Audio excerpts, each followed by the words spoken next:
marked only by the relentless cadence of the venom. Drip, catch. The liquid sizzled as it struck the wood, the heat seeping through Sigin's calloused palms.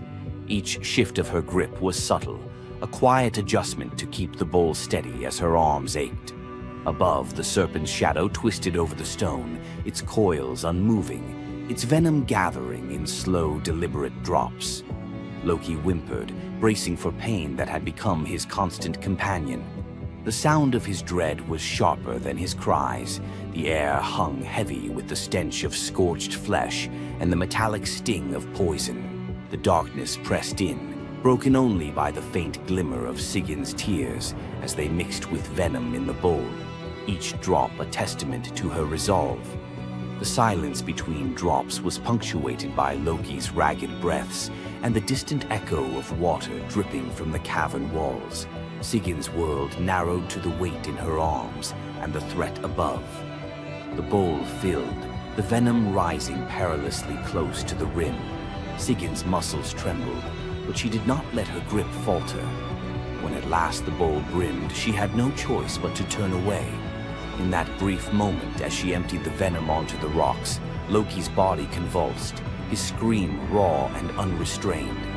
The poison ate into the stone, leaving blackened scars as Sigyn hurried to wipe the bowl clean and return to her vigil.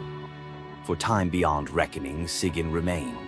The myth offers no window into her thoughts, only the image of her kneeling, unwavering as Loki's mind splintered under the weight of his agony. Was she remembering laughter in sunlit halls, or simply unable to imagine leaving him alone in the dark? The venom's rhythm never changed. The bowl would fill. Loki would suffer. Sigyn would endure.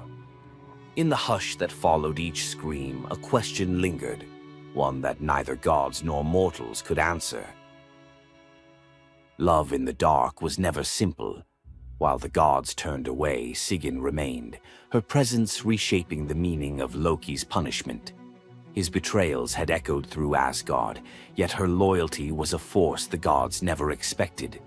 The Eddas offer no window into Sigyn's thoughts, recording only her actions. Blistered hands, a steady bowl, venom caught before it could sear flesh. This silence leaves space for us to wonder. Was it love that held her there, or a deeper sense of duty, something older and more enduring than the gods' own laws? Loki, once the master of deception, now depended on the mercy of the one he had so often left in the shadows.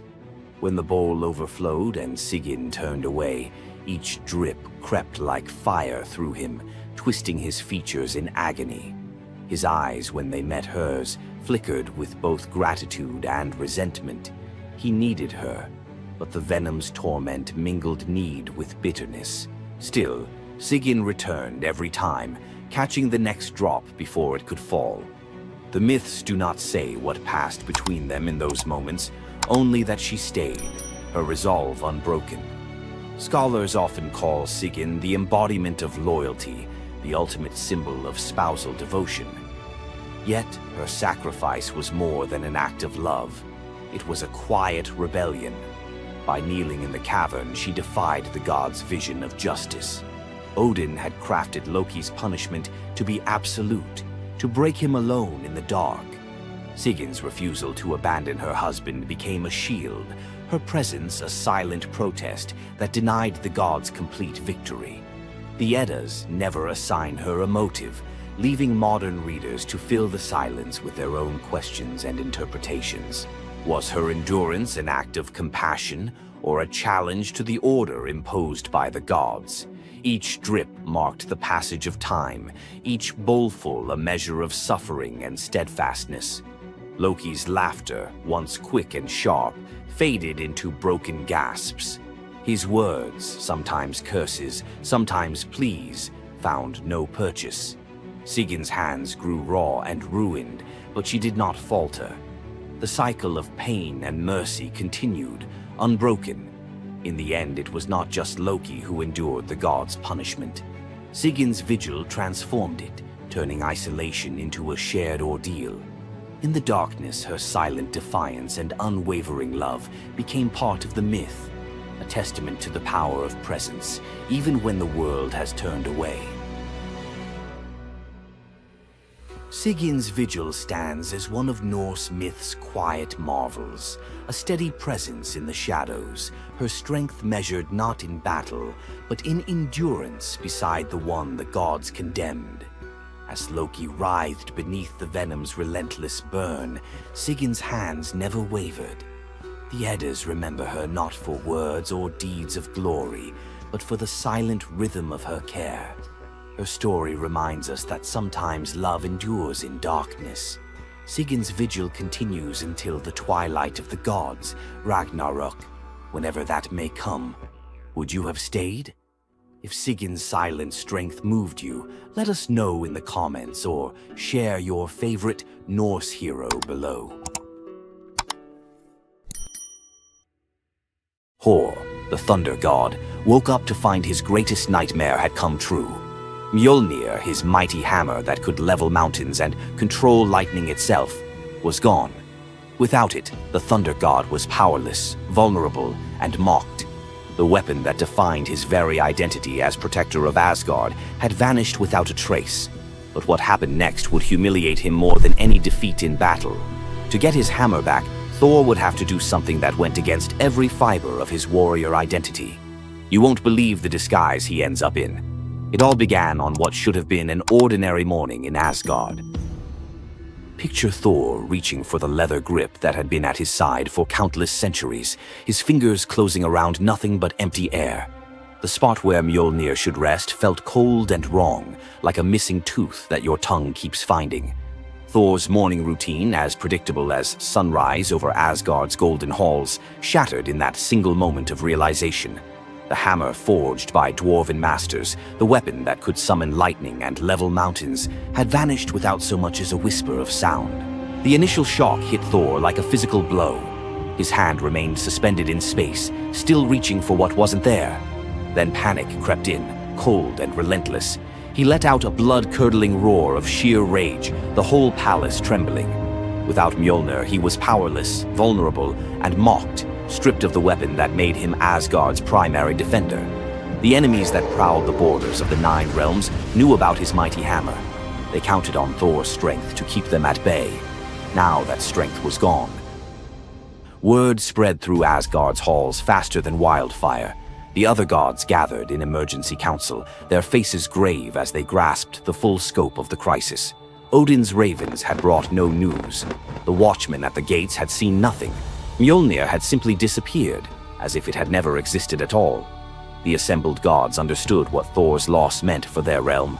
Asgard stood vulnerable, its greatest protector reduced to a shadow of his former self. Loki stepped forward through the crowd of worried gods, his familiar, cunning smile playing at the corners of his mouth. He offered to investigate the theft using his shape-shifting abilities, volunteering to venture where other gods could not go undetected.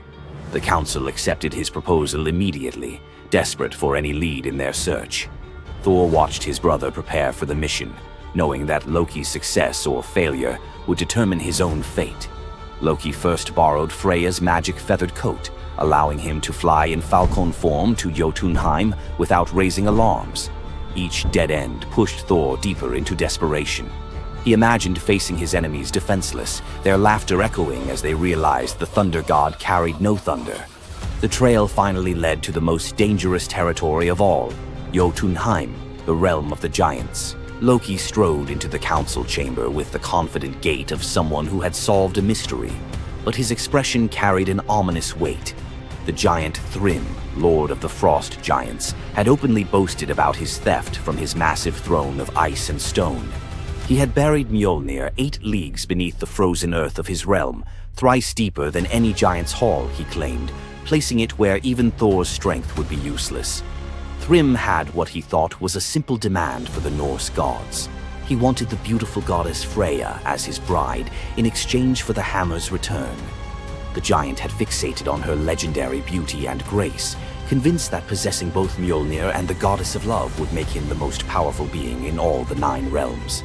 His arrogance knew no bounds as he described his elaborate wedding plans to Loki, speaking of golden halls and feasts that would last for weeks. Thrym believed the gods had no choice but to accept his terms.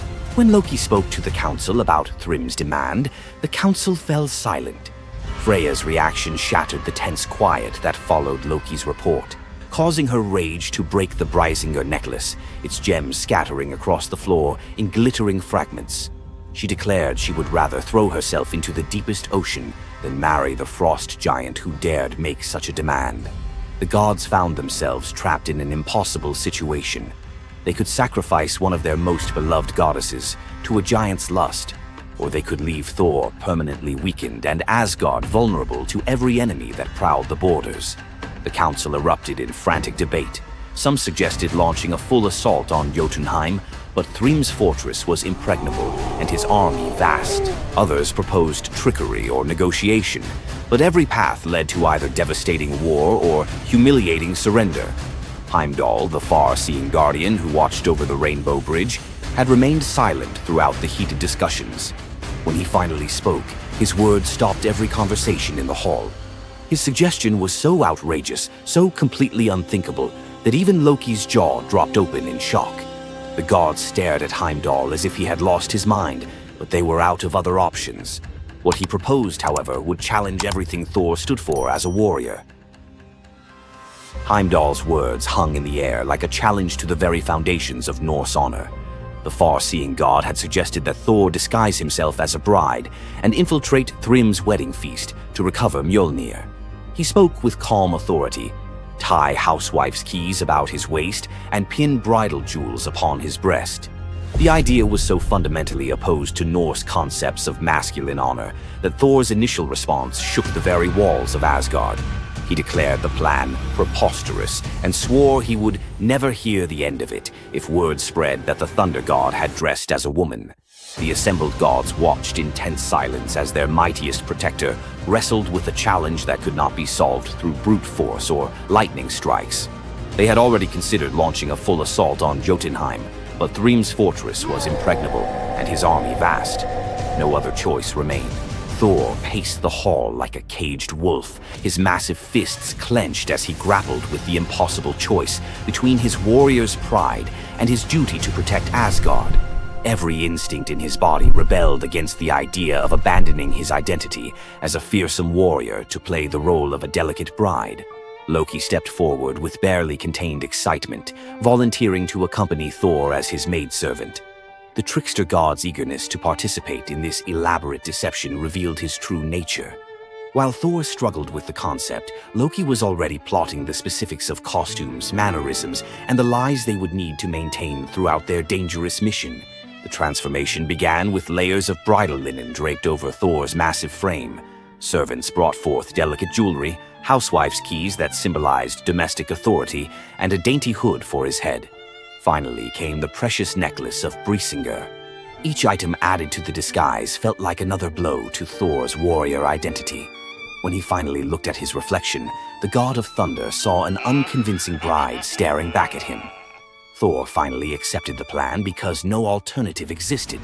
The unlikely pair prepared to set off for enemy territory, where their deception would face its ultimate test among giants eager to celebrate their lord's triumph. The great hall of Thrym's fortress buzzed with excitement as giants gathered to witness their lord's marriage to the most beautiful goddess in all the 9 realms. Thor sat at the high table in his bridal disguise, surrounded by massive frost giants who raised their drinking horns in celebration. The feast spread before them displayed the giants' wealth and power. Roasted oxen filled enormous platters, fresh salmon gleamed on silver dishes, and barrels of mead stood ready to fuel the night's festivities. Thor's legendary appetite struck like a thunderbolt. He polished off an ox and ate whole salmon in moments, tearing through the meat as if he hadn't eaten in weeks. 3 measures of mead vanished as quickly as if someone had poured them into a bottomless pit. The assembled giants watched in stunned silence as the delicate bride consumed more food than most warriors could handle. Thrym's eyes narrowed with growing suspicion. This goddess ate like a battle-hardened warrior, returning from a long campaign, not like the refined Freya he expected to marry. Loki stepped forward with the smooth confidence of a master storyteller. He spun a tale about Freya's 8-day fast in eager anticipation of reaching Jotunheim and marrying the mighty Thrym. The explanation painted a picture of a lovesick goddess, so excited about her wedding that she had refused all food during her journey. The giants nodded in understanding, their suspicions melting away as they accepted this romantic explanation. Thrym felt honored by such devotion and relaxed completely, his doubts vanishing. Beneath his bridal veil, Thor's rage simmered like molten metal ready to explode. Every moment at the feast brought new challenges as he struggled to maintain feminine mannerisms while surrounded by his enemies. His massive hands shook with barely controlled fury as he watched the giants celebrate what they believed was their victory over Asgard. The critical moment finally arrived. Thrym commanded his servants to bring Mjolnir forth, the very moment Thor had trained his eyes on since dawn. The servants placed the legendary weapon before the disguised bride as part of the traditional ceremony. Thor's fingers closed around Mjolnir's familiar handle, and lightning immediately crackled through the hall. He ripped away his bridal veil and roared his true identity to the shocked giants. Thrym's eyes widened in terror as he realized the bride he had been celebrating was actually the god of thunder himself. Thor swung Mjolnir, killing Thrym instantly after crushing his skull with Mjolnir, then turned on the assembled giants, and even the pleading giantess met Mjolnir's crack before the hall fell silent. The theft that had begun with arrogance ended in complete destruction. This tale reveals how even the mightiest heroes must sometimes sacrifice their pride to protect what matters most. Back in Asgard, the Aesir never spoke of the bearded bride again, though a few still hide a smirk when Thor raises Mjolnir. And we end this story with a very valuable lesson. Never steal Thor's hammer. And if you're going to, don't make him dress like a woman.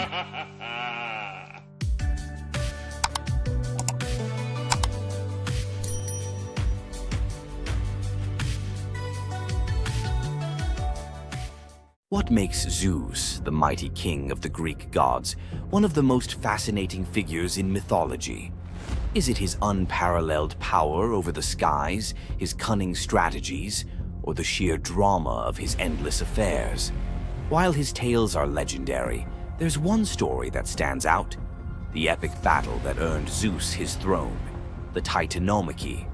This isn't just a story of a god's rise to power, it's a tale of rebellion, alliances, betrayal, and the ultimate struggle between two generations of divine beings. Stay with us as we dive into the myth of the Titanomachy, Zeus's role in overthrowing the Titans, and the secrets that shaped his reign. Before Zeus became the king of the gods, his father, Cronus, ruled the cosmos. Cronus was the youngest of the Titans, a race of primordial deities born of Uranus, the sky, and Gaia, the earth. The Titans were immensely powerful, but also deeply flawed. Cronus had gained power by overthrowing his own father, Uranus, in a brutal act of betrayal.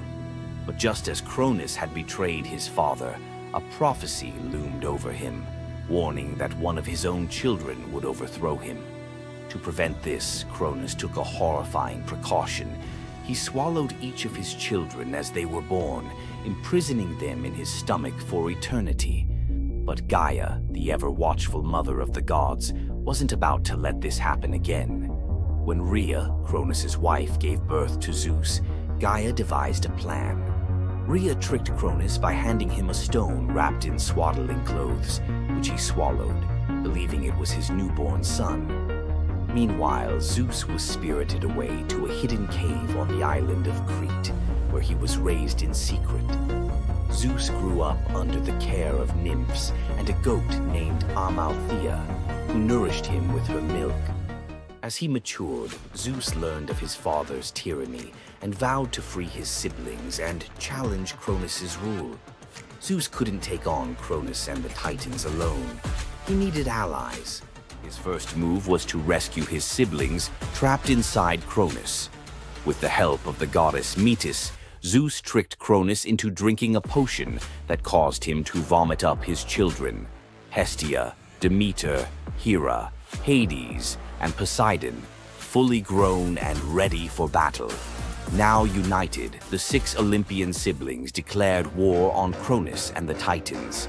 But the Titans were powerful, and the war, known as the Titanomachy, would rage for 10 years with no clear victor. Realizing they needed an advantage, Zeus turned to the most unlikely of allies, the Hecatonchires and the Cyclopes. These were monstrous children of Gaia and Uranus, imprisoned in Tartarus by Cronus out of fear of their immense power. The Hecatonchires had 100 hands and unparalleled strength, while the Cyclopes were master craftsmen. Zeus descended into Tartarus, defeated its terrifying guardians, and freed these imprisoned beings. In gratitude, the Cyclopes forged weapons for Zeus and his brothers. Zeus received the thunderbolt, Poseidon the trident, and Hades a helmet of invisibility. With these tools and the raw power of the Hecatonchires, the Olympians finally had the upper hand. The final clash of the Titanomachy was a cosmic spectacle. The Titans, led by Cronus, unleashed their full fury, shaking the very foundations of the universe. Mountains crumbled, seas boiled, and the skies erupted in chaos.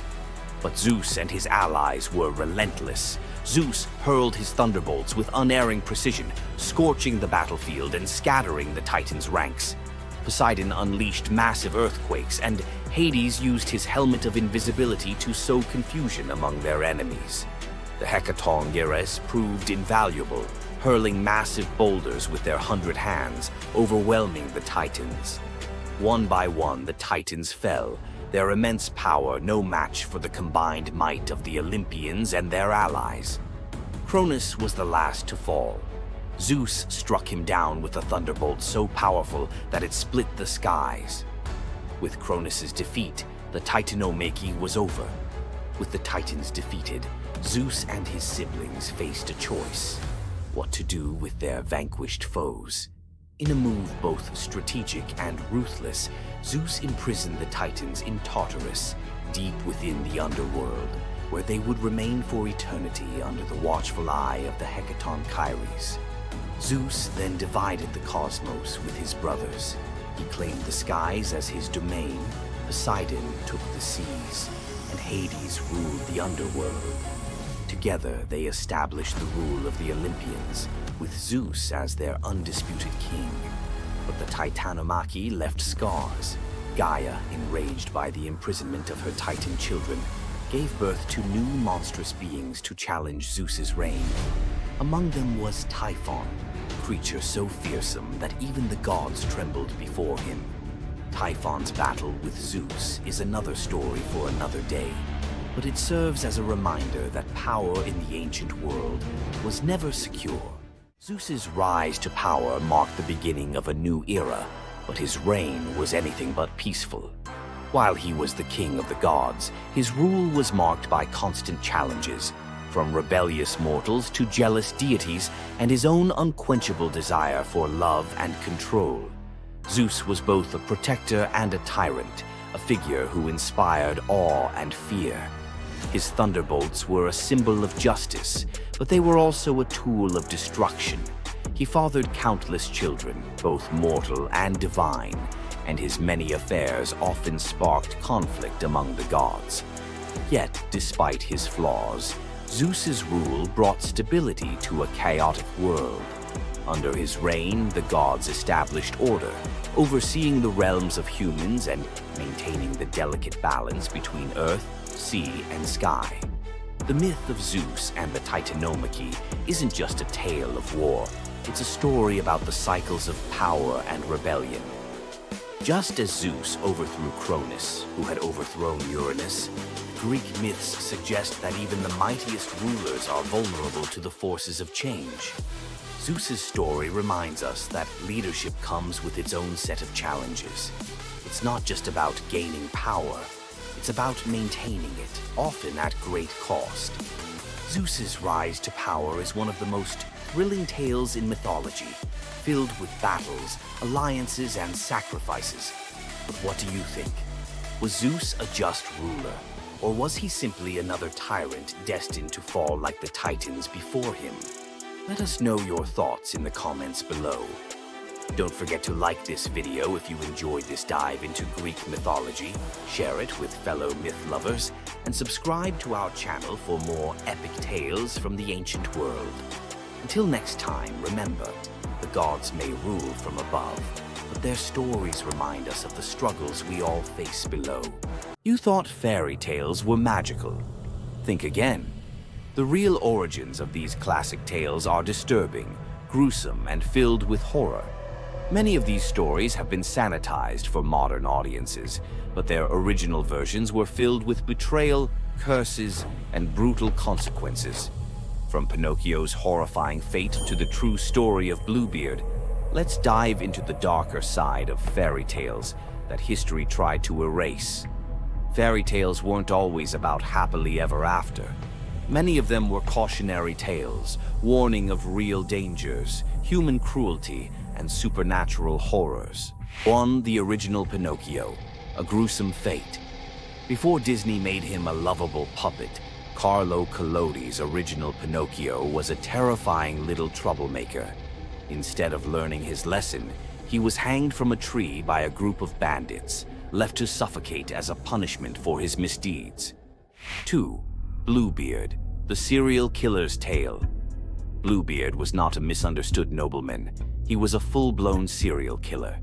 In Charles Perrault's version, Bluebeard marries multiple women and forbids them from entering one locked room. When his latest wife disobeys, she discovers the corpses of his past wives, hanging from hooks. He nearly kills her too, but she's saved at the last second by her brothers. Some believe this gruesome tale was inspired by real-life figures like Gilles de Rais, a nobleman convicted of horrific crimes. 3. The Pied Piper, a tale of mass disappearance. The Pied Piper of Hamelin was not just about a man who played music to lead away rats. He also took the children. In some versions, the town refuses to pay him for his services, so he takes revenge by luring all of their children into a cave, where they are never seen again. Historians believe this could be based on a real event, where an entire group of children from Hamelin mysteriously vanished in the Middle Ages. 4. Rumpelstiltskin, a vengeful trickster. In the original versions of Rumpelstiltskin, when the young queen guesses his name, he doesn't just leave. He flies into a rage so intense that he tears himself in half. In some versions, he stomps on the ground in fury, falling into a pit and disappearing forever. His obsession with taking the queen's child has led some to believe he wasn't just a trickster, but something far darker. 5. The Robber Bridegroom, a wedding night nightmare. This lesser-known grim tale tells the story of a young woman forced to marry a wealthy man. Suspicious of her husband-to-be, she follows him to his home, only to discover that he and his band of robbers murder and eat women. She watches in horror as they butcher a young girl, cutting her into pieces. Luckily, she escapes and exposes them, leading to their execution. 6. The Juniper Tree, a tale of cannibalism and revenge. One of the most horrifying grim fairy tales, The Juniper Tree tells of a stepmother who decapitates her stepson, cooks his body, and feeds it to his unsuspecting father. The boy's sister buries his bones under a juniper tree, and from the tree the boy returns as a vengeful spirit, transforming into a bird and dropping a millstone on his stepmother, crushing her to death. 7. The Girl Without Hands, a story of betrayal and survival. In this disturbing fairy tale, a poor man accidentally sells his daughter to the devil in exchange for wealth. When she resists the devil's temptations, her own father chops off her hands to fulfill the bargain. Eventually, she escapes, gains magical silver hands, and finds a happier fate, but not before enduring unimaginable suffering. Why were these stories so disturbing? Fairy tales weren't just for children. They were warnings, morality lessons, and sometimes outright horror stories meant to instill fear and obedience. Over time, many of them were altered, softened, or rewritten to make them more acceptable. Which of these dark fairy tales shocked you the most? Want to uncover more forgotten stories and chilling legends? Subscribe now and dive into the forgotten history of fairy tales. What would you do if you gave up everything for love, only to be betrayed by the one you trusted most? In the Greek myth of Medea, love led to ultimate revenge, and the consequences were deadly. Let's dive into this tragic tale. Medea, a sorceress of immense power, fell in love with Jason, the leader of the Argonauts, when he came to her homeland seeking help. Medea, who was deeply in love with him, used her magic to aid him in his quest for the Golden Fleece. She betrayed her own family, murdered her brother, and helped Jason achieve his goal, all out of love for him. Once Jason had the fleece, Medea fled with him to Greece, where they started a life together. But as time went on, Jason's love for Medea faded. He decided to marry Glauce, the daughter of Creon, the king of Corinth, in an effort to secure a more powerful position. Medea, heartbroken and furious at the betrayal, decided to exact her revenge. She used her powers to craft a poison so deadly that it would burn Glauce alive when she put on a beautiful dress that Medea had sent her as a gift. But Medea didn't stop there. In her grief and rage, she murdered her own children, Jason's children, to ensure he would suffer the most for his betrayal.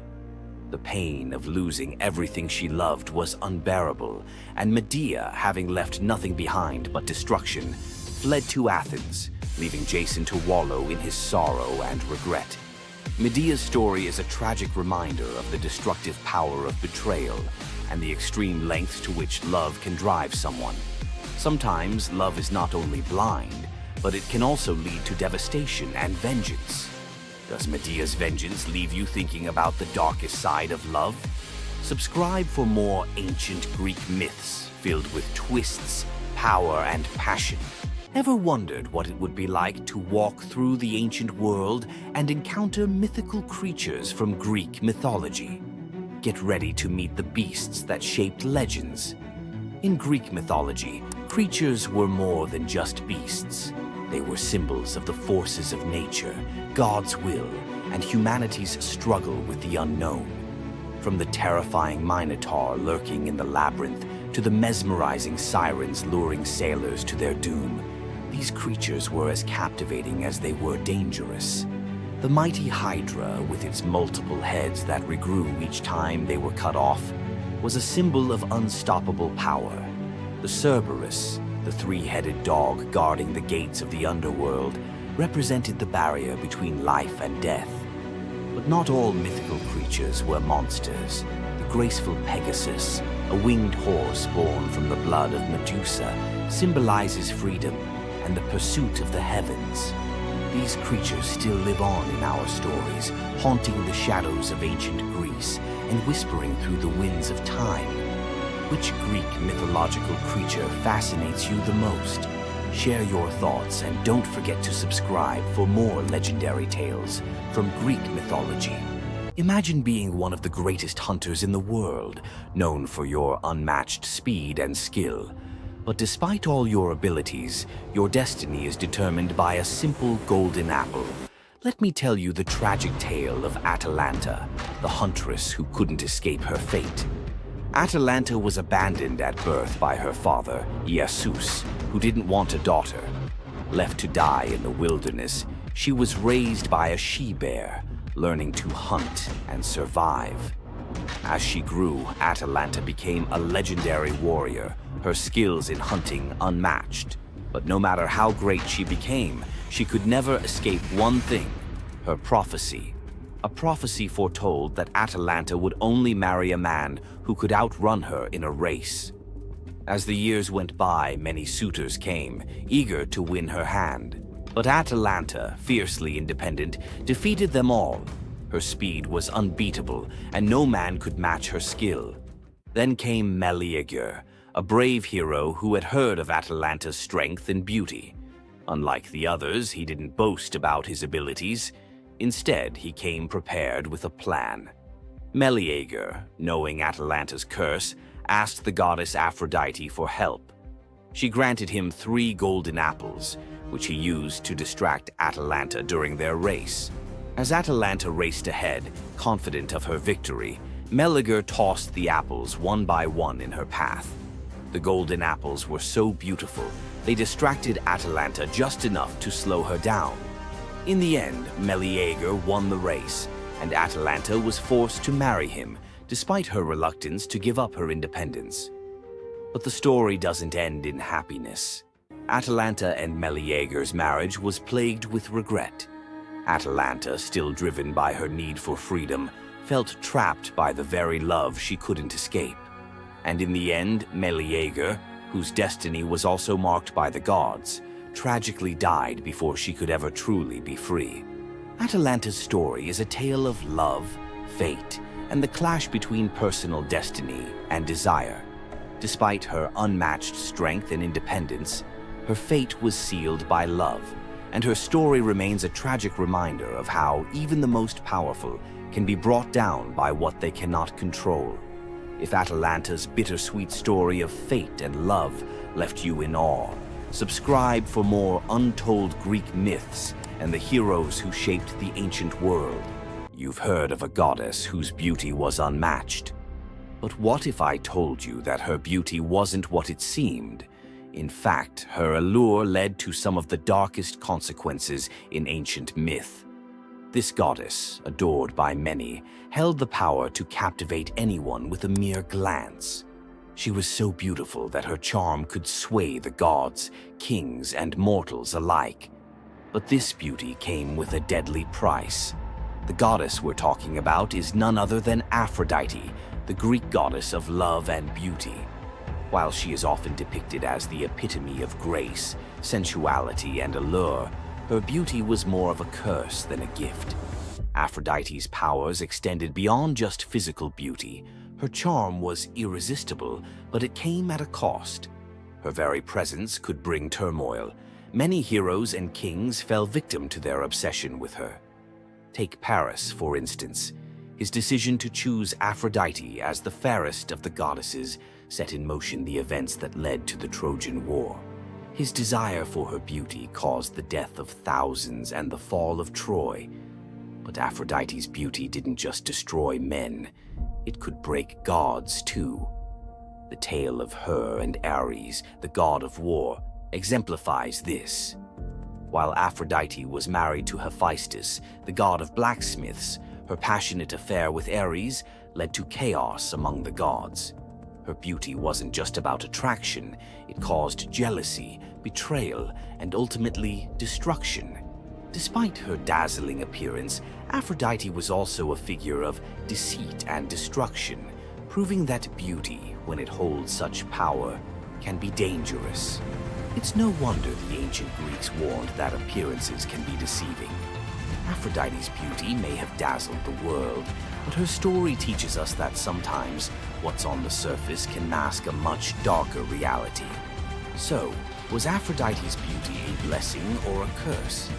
The myths suggest that beauty, when wielded by the gods, is never what it seems.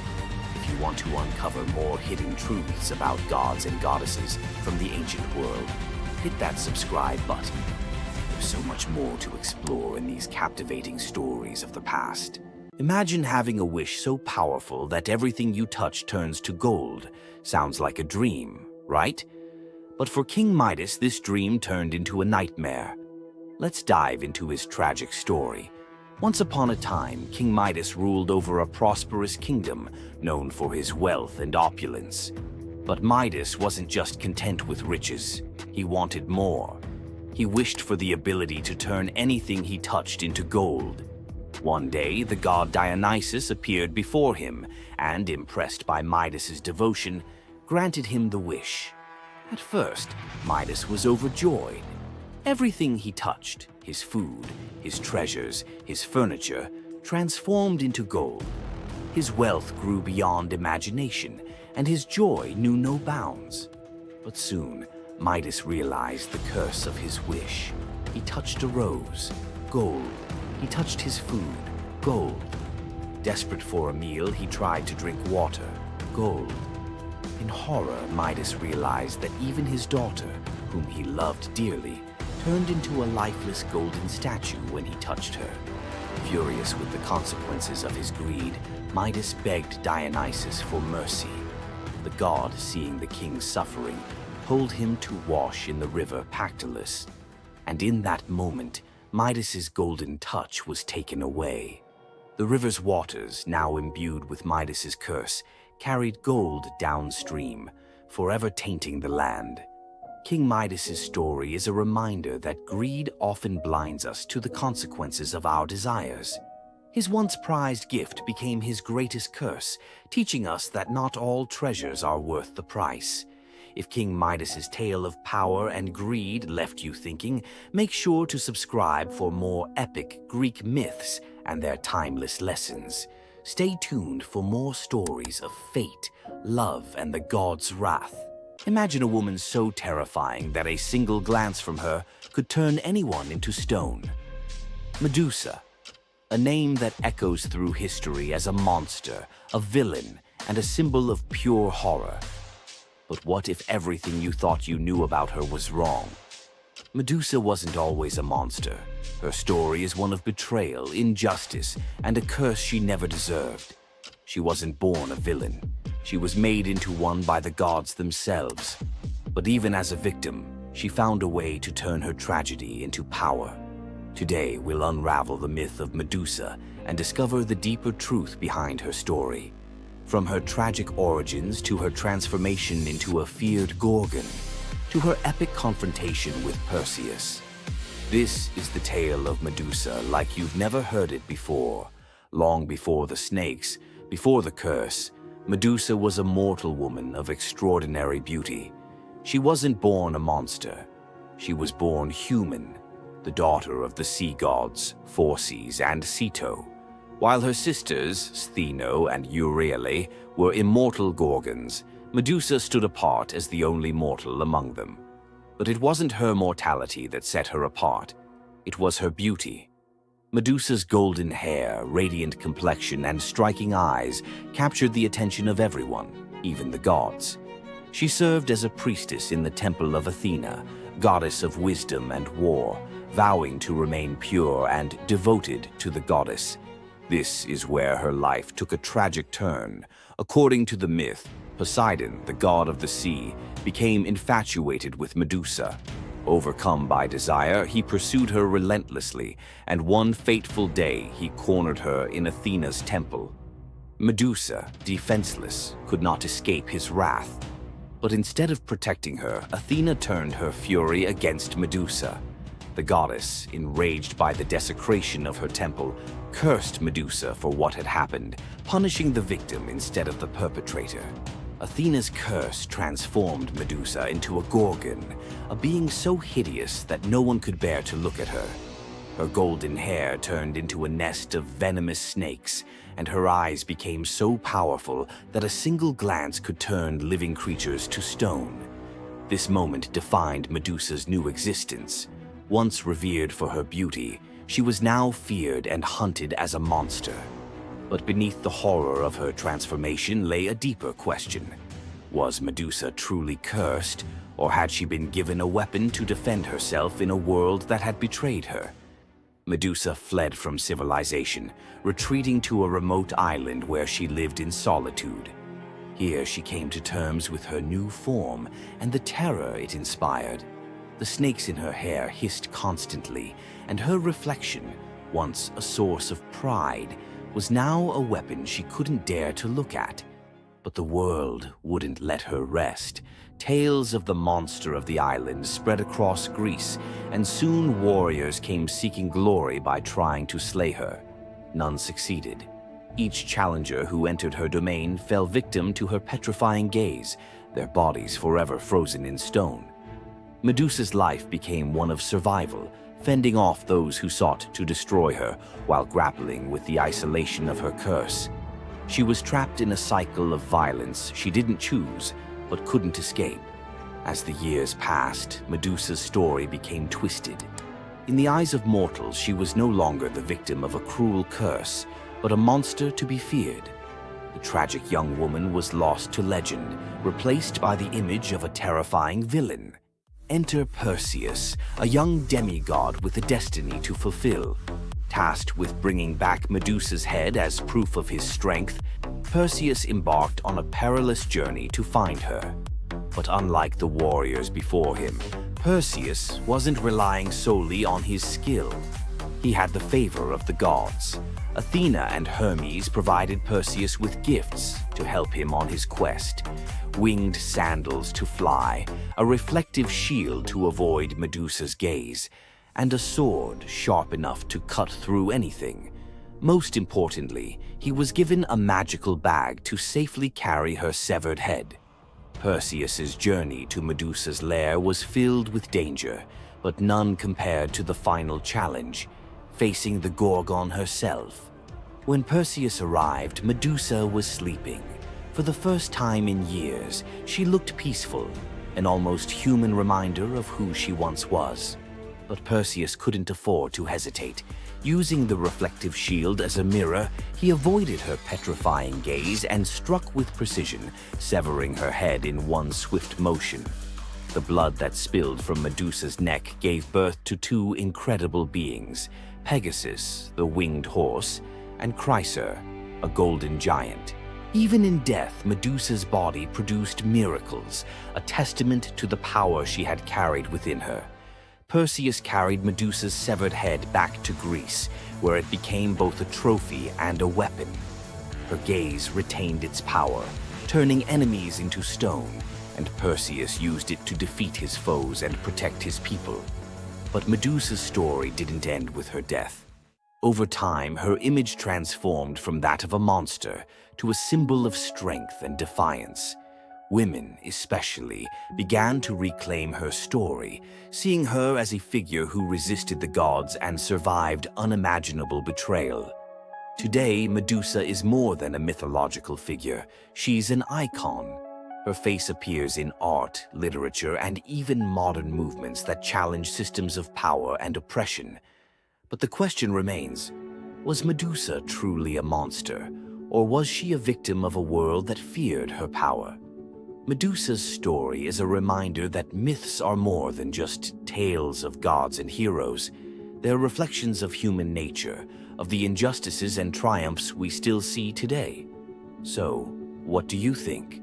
Was Medusa a villain, or was she a misunderstood symbol of resilience? Leave your thoughts in the comments. Give this video a like if you found her story as fascinating as we did. And don't forget to subscribe to the channel for more deep dives into the myths and legends that continue to shape our world. Until next time, keep questioning, keep exploring, and keep looking beyond the surface. We all know Zeus, king of the gods, whose power seems absolute. If there's an ancient force even he won't cross. This is the story of how Zeus was humbled by the goddess of night herself, Nyx. Long before Zeus, there were primordial gods who were the universe's core forces. The most powerful was Nyx. Born from chaos, she is the night. Her domain is the inescapable shadow that falls over the world, and her children are forces like Hypnos, god of sleep, and Thanatos, god of death. Our story starts during the Trojan War. A furious Hera wanted to help the Greeks against Zeus's orders. To do it, she needed Zeus asleep.